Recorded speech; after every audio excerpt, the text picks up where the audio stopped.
Gracias por seguirnos en Telesur y en El Mundo desde el Sur. Soy Luis Francisco Blandón.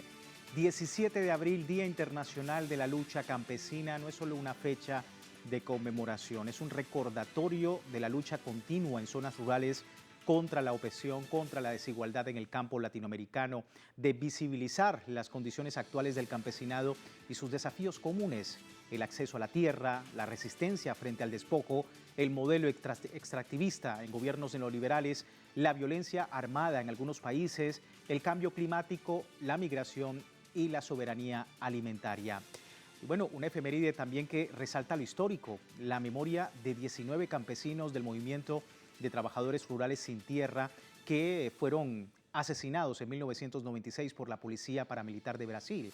El crimen fue popularmente conocido como la masacre del Dorado de Carajás, ejecutado en el estado de Pará cuando familias del movimiento sin tierra ocupaban una ruta en defensa de territorios contra paramilitares. Este hecho marcó, por supuesto, la historia latinoamericana. Fue un claro llamado a las autoridades internacionales para crear políticas en defensa de los derechos de agricultores, de campesinos y para exigir también garantías para un desarrollo sostenible del sector rural con políticas públicas incluyentes.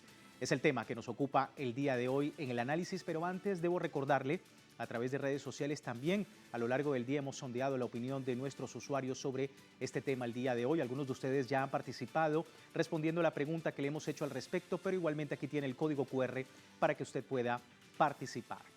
17 de abril, Día Internacional de las Luchas Campesinas. ¿Cuáles considera usted que son las principales, los principales desafíos que enfrentan hoy los movimientos campesinos a nivel global? Acceso y democratización de la tierra, dignificar sus condiciones de vida en el campo, soberanía agroalimentaria frente al gran capital, crisis climática en la producción agrícola. Son algunas de las opciones, le invitamos a participar. Más adelante revisamos y asociamos todas las respuestas.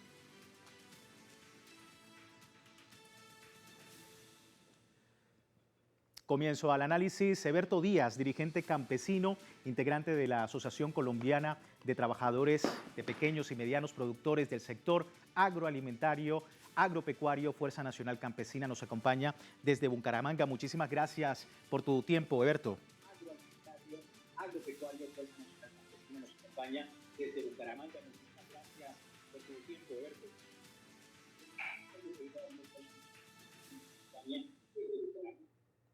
Bien, tenemos un inconveniente de audio con nuestro invitado, Eberto Díaz, dirigente campesino, a propósito del escenario, de cómo es la lucha campesina hoy en día en nuestro continente, escenario que por supuesto se ha visto protagonizado por la lucha continua sobre seguridad alimentaria. ¿Qué significa también términos como agricultura familiar, campesina e indígena? Bueno, tenemos acá, por ejemplo, datos de la reforma agraria de 1967 que marcó la historia de Chile, impulsada por Eduardo Frei Montalva y el gobierno de Salvador Allende, que por supuesto continúa ese proceso para poner fin a los 10.000 latifundios existentes en ese entonces. Aproximadamente 80% del suelo agrícola estaba concentrado en pocas familias, por lo que miles de otras eran marginadas y vivían en la pobreza. Luego de este gran cambio para la agricultura chilena, cerca del 42% de los campesinos tienen predios de 5 hectáreas que conforman una especie de organización para la producción agrícola basada en el trabajo del grupo familiar. Son ellos los capaces de producir el 40% de los cultivos anuales en el país. En todo el continente, la mano campesina ofrece hasta un 85% de los productos de ese sector a, por supuesto, otros importantes índices en la economía de países de la región. Es decir, seguridad alimentaria, es decir, trabajo en el campo que se ve directamente perjudicada por el gran capital en algunos de los países latinoamericanos que no visibilizan las condiciones actuales del campesinado, el acceso a la tierra, la resistencia frente al despojo y, como decíamos, el modelo extractivista en gobiernos neoliberales. Y bueno, a propósito del tema, el presidente de Venezuela, Nicolás Maduro, destacó la profunda labor del campesinado en su país. Aseveró que el pueblo campesino venezolano ha sido un pilar fundamental en la soberanía alimentaria, rindió homenaje a la resistencia y a la lucha de los agricultores y campesinos en todo el mundo. Dice reconocer el inmenso compromiso que tienen los hombres y las mujeres del campo con la producción de los alimentos. Resaltó además que Venezuela cuenta con un buen clima, suelos fértiles, abundantes fuentes de agua y un pueblo trabajador, por lo que ha reiterado todo el apoyo de su gobierno para garantizar el exitoso desarrollo de la producción agrícola en su país.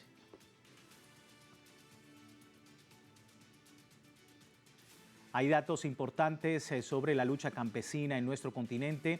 Nos acompaña, vuelvo y repito, Eberto Díaz, dirigente campesino, integrante de la Asociación Colombiana de Trabajadores Pequeños y Medianos Productores del Sector Agropecuario, Fuerza Nacional Campesina, desde Bucaramanga, Colombia. Muchísimas gracias, Eberto, por tu tiempo. Bienvenido. Muchas gracias. Buenas noches a todos los televidentes de esta importante. Bien, 17 de abril, recordatorio del complejo escenario que enfrentan en la actualidad los movimientos campesinos. Eberto, ¿cuál es la radiografía de lo que ocurre en los campos y su gente? Bueno, tenemos varios elementos que podemos destacar hoy en el mundo campesino en América Latina. Lo primero es que estamos ante una situación compleja desde el punto de vista económico y social de las comunidades. Elemento clave, la pobreza, que en algunas partes ha reducido, pero continúa siendo un elemento que conlleva a la exclusión de más de 50 millones de personas en América Latina que se dedican al trabajo agrícola, al trabajo campesino de la pequeña y mediana producción. Entonces, este es un elemento que hay que tener en cuenta, ¿no? El otro elemento son que se siguen aplicando políticas, las políticas que han llevado a esos niveles de pobreza, políticas neoliberales que se siguen aplicando a nivel de América Latina, aunque en algunos países, digamos, con la llegada de gobiernos progresistas se ha tratado de sofocar estas políticas neoliberales, políticas alternativas, pero que todavía no alcanzan la dimensión necesaria para sacar de la pobreza y de la exclusión social a millones de familias campesinas, como ya lo indiqué. Otro tema que se está viviendo hoy es el tema de lo que se denomina cambio climático, ¿no? Que ha traído toda esta situación, digamos, de inestabilidad en los temas productivos, por muchas sequías o por mucho exceso de agua. Entonces, ese cambio climático está creando una verdadera zozobra en muchos territorios y en muchos pueblos de nuestra América Latina. Otro tema clave que hoy tenemos que tener en cuenta es el tema de la migración. Más de 43 millones de personas migrantes hoy viven en condiciones de superexplotación en países desarrollados, en los países desarrollados, principalmente en Estados Unidos, en Canadá, en Europa, y esto también conlleva a una situación de abandono de muchas regiones del campo, buscando nuevas oportunidades. Sí. La deforestación es un tema que también trae profundas situaciones de desestabilidad en los territorios. Sí. Ahora, La Eberto, situación... sí. ¿Sí? Sí, te decía, Eberto, la lucha por la democratización de la tierra, ¿no? Del abrazo futuro a la tierra. Es el denominador común de las familias campesinas a lo largo del continente. ¿Qué tanto se ha avanzado? ¿Qué tanto se ha retrocedido? ¿Cuál es tu lectura sobre esto? Bueno, lo que estamos viendo en América Latina es que no se ha avanzado realmente en una política de profundización de acceso de tierra al campesinado. Al contrario, lo que estamos mirando es una política de persecución, de violencia, de desplazamiento de muchas comunidades por el modelo agroexportador, por las políticas neoliberales y por la situación de pobreza y de migración que viven las comunidades. Entonces, el tema de la reforma agraria sigue siendo una deuda todavía que se hace necesario saldar y que todavía nos encontramos lejos de la posibilidad real de tener una política de reforma agraria en nuestros países. Sí, ahora... ¿sí? Sí, entiendo que tú como líder campesino tienes la oportunidad de compartir experiencias con organizaciones campesinas de otros países. ¿Cómo estás observando pues, esa articulación de comunidades campesinas, la respuesta organizada frente a temas como lo que tú comentabas, una verdadera reforma agraria, paz social, soberanía alimentaria? ¿Cómo estás viendo también la articulación de todas estas comunidades campesinas a lo largo del continente?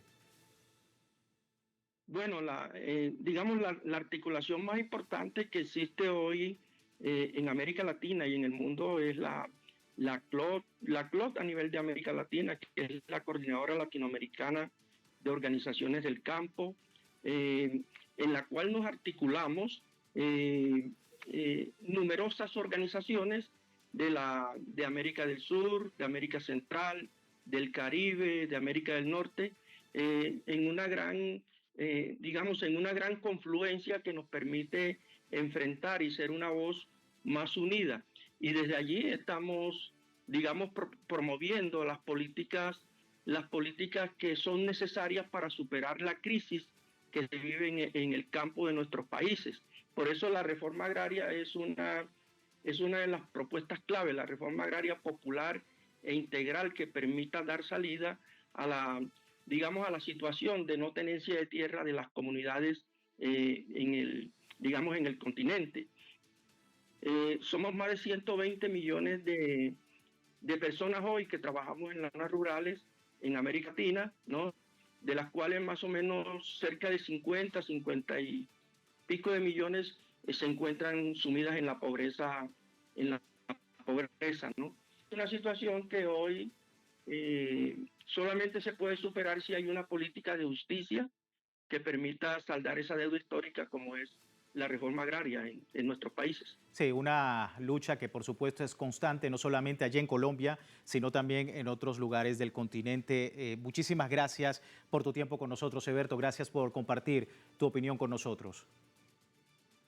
Bueno, muchas gracias a ustedes y estamos aquí para seguir, digamos, construyendo de manera unitaria nuestra voz y seguir en estos escenarios de comunicación que son sumamente importantes para que nuestra voz se escuche en todos los pueblos. Una voz muy importante para los pueblos de nuestra Latinoamérica. Muchísimas gracias. Eberto Díaz, dirigente del campesinado colombiano, y sus consideraciones sobre la radiografía del campesino, de cómo se trata hoy en día a la población campesina en nuestro continente. Vamos a despedir nuestra primera parte del programa. Les recuerdo, tiene tiempo de participar en la encuesta que hemos publicado en nuestras redes sociales, pues a la final de la emisión analizamos los resultados. Nos vamos a un corte con imágenes que destacan la gran labor de los campesinos en un país como Venezuela. Veamos. Ellos y ellas sostienen la vida. Con tierra húmeda en las manos y sol en el rostro, son los primeros en sembrar y los últimos en comer. El presente combativo y el futuro fértil de la humanidad.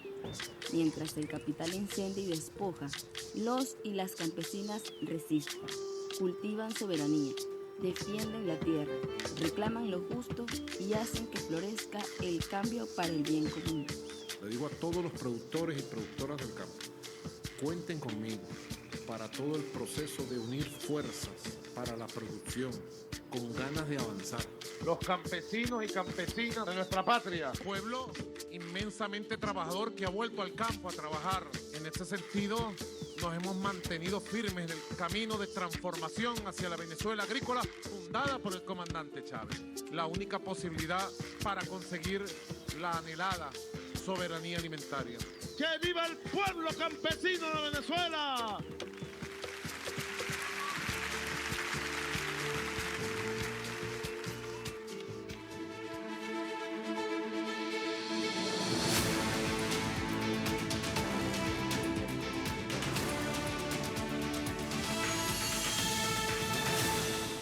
Gracias por seguirnos en El Mundo desde el Sur. Hoy 17 de abril hablando sobre este Día Mundial de la Lucha Campesina, de cómo está en la actualidad el campesinado en Latinoamérica, de los avances, de los retrocesos. Hablábamos, por supuesto, de lo que queda pendiente todavía en nuestros campos, pero también de lo que se ha avanzado como de identidad cultural, de lo que representa para el campesinado lo que se ha aprobado desde lo político, desde lo social y por supuesto desde lo económico. Y es que en México se aprobó la prohibición a la siembra e importación de maíz transgénico bajo el mandato de la presidenta Claudia Sheinbaum, esto con el fin de preservar la biodiversidad agrícola del país. Se declaró como elemento de identidad nacional y se establece la obligación del Estado de garantizar su cultivo libre de transgénicos. La norma contempla que cualquier uso o comercialización de maíz transgénico deberá someterse a evaluación legal estricta, pero para Estados Unidos esto no es de su agrado, pues ha generado ciertas tensiones también entre ambos países, teniendo en cuenta que Washington es el principal proveedor de maíz transgénico, que se suma también a un complejo escenario económico en la geopolítica con todo lo que está ocurriendo desde el punto de vista comercial. Vamos al análisis. Me acompaña Ricardo Domínguez Guadarrama, investigador de la Universidad Nacional Autónoma de México. Nos acompaña desde la ciudad de Mérida. Muchísimas gracias, Ricardo, por tu tiempo. Bienvenido con nosotros acá, El Mundo desde el Sur. Muchas gracias, Francisco. Buenas tardes. Bueno, hablando un poco de lo que ha ocurrido en México con la aprobación de esta prohibición del maíz transgénico y el impacto, Ricardo, que tú crees tiene en la cultura campesina y lo que significa para el campesinado mexicano. Bueno, esta reforma constitucional que recién mencionó la presidenta Claudia Sheinbaum tiene un significado no solamente económico, de salud, sino también simbólico entre la cultura mexicana, porque como todos sabemos, el maíz es un producto pues de identidad nacional, un producto que está asociado a la cultura mexicana, es un producto que va más allá del Tratado de Libre Comercio, que va más allá de asuntos económicos. Para el pueblo mexicano, la tierra, el apego a la tierra, la producción del maíz representa prácticamente una fase de la identidad nacional, y por eso es muy importante lo que ha hecho el gobierno, porque defiende de esta manera este patrimonio cultural que representa el maíz para un país como el México. Y sin duda el maíz como un elemento también de transformación de la economía, no solamente de México, sino también de otros lugares del continente. Recordemos que el maíz se utiliza en toda la gastronomía, casi toda la gastronomía del continente, y es precisamente México que se erige con este cultivo trascendental. La importancia, Ricardo, precisamente en un continente y en un campesinado que ha tenido como denominador común el tema de la semilla, el tema de la siembra de un producto como el maíz, y sobre todo el ejemplo que da México para otros temas sensibles para el campesinado en el continente. Y mira, este decreto, digamos, que ha anunciado la presidenta, no solamente tiene un significado para el campesinado mexicano, para la tierra mexicana, sino me parece que tiene un efecto también en todas las luchas campesinas en América Latina, porque hay que recordar que esta reforma, la 74 constitucional de la Constitución Política de los Estados Unidos Mexicanos, no solamente defiende este campo y este patrimonio cultural de México, sino que además pone en evidencia esta lucha contra el maíz transgénico, un producto que es altamente dañino para todas las especies de maíz que se producen en México y en América Latina.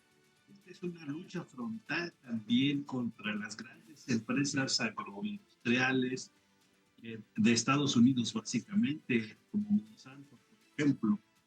Entonces, esto que México está haciendo es un elemento que puede ayudar a todas las organizaciones campesinas, a otros gobiernos, incluso de corte progresista en América Latina, para oponerse a este tipo de producción que modifica genéticamente al maíz y que por condiciones es muy fácil que esta producción contamine los territorios aledaños donde está esta producción, y eso hace que con el tiempo todas las demás especies que se producen en nuestros países se vean contaminados con estos nuevos países. Y lo que va a pasar con el tiempo es que se va a hacer más dependiente el campo latinoamericano de las empresas transnacionales, porque estas empresas necesitan ciertos fertilizantes para que ese maíz transgénico pueda producirse. Entonces es una lucha muy fuerte la que se está dando, y esto que ha hecho el me parece a mí que no solamente defiende la salud, la identidad del campesinado mexicano, sino también es un instrumento para desafío a las demás naciones que han puesto toda la comunidad agrícola campesina de América Latina. Es el camino correcto, ¿no? En el tema de la identidad, de la identidad cultural, de la identidad campesina para nuestro continente, en contraste también, Ricardo, con lo que sucede en otros lugares del mundo, ¿no? Es decir, vemos un genocidio en tiempo real en Palestina, que efectivamente también está afectando el campesinado, su cultura y, por supuesto, el cultivo de cualquier tipo de producto, teniendo en cuenta pues, lo que Israel está haciendo a la población de Palestina. Ese contrapeso también de lo que sucede en México y la importancia para que sea un ejemplo precisamente de lo que es el camino correcto, y teniendo en cuenta también las diferencias que puede haber con lo político, con lo social y sobre todo con lo militar. ¿Qué piensas tú también de eso? Es que es justo lo que estás diciendo, Francisco, porque digamos es una lucha contra todos esos productos, de esta forma de producción capitalista, depredadora, que tiene que ver con el neoliberalismo. Entonces, esto que está haciendo México tiene un efecto, me parece, mucho más allá del territorio, incluso latinoamericano. Lo que está pasando en otras latitudes del mundo, pues tiene que ver con esta lucha por preservar, incluso estamos de preservar a la humana, de preservar su cultura, su identidad, etcétera. Y hablar de la defensa del campo en el mundo, en México, en América Latina, es también oponerse a todas estas políticas depredadoras, estas políticas genocidas que se están viendo alrededor del mundo, ¿no? Tú decías hace un rato lo de Palestina y el genocidio cometido por Israel, que atenta a la vida de las personas, etcétera. Pues no solamente es un atentado contra la vida, sino también contra sus símbolos, contra sus identidades, contra sus pertenencias. Es decir, hay un genocidio cultural también que estamos viviendo ahora, y me parece que esto que se está haciendo en México puede servir de muestra para empezar a contener, a hacerse armas para evitar esta catástrofe que estamos nosotros viviendo. Ricardo, muchísimas gracias por tu análisis, gracias por acompañarnos en El Mundo desde el Sur. Con mucho gusto, Francisco. Hasta luego. Hasta luego. Ricardo Domínguez Guadarrama, investigador de la Universidad Nacional Autónoma de México, sobre el campesinado y los avances desde México con respecto al maíz transgénico, la prohibición y, por supuesto, el impulso de la producción de este producto para los mexicanos, de importancia para los mexicanos. Antes de terminar nuestro programa, revisamos los resultados de la encuesta que desde temprano hemos ofrecido a través de nuestra cuenta de Telegram. 17 de abril, Día Internacional de las Luchas Campesinas. ¿Cuáles considera usted que son los principales desafíos que hoy enfrentan los movimientos campesinos a nivel global? 46% dice acceso y democratización de la tierra. 20% dice dignificar sus condiciones de vida en el campo, 27% dice soberanía agroalimentaria frente al gran capital y un 7% solo dice que es la crisis climática en la producción agrícola.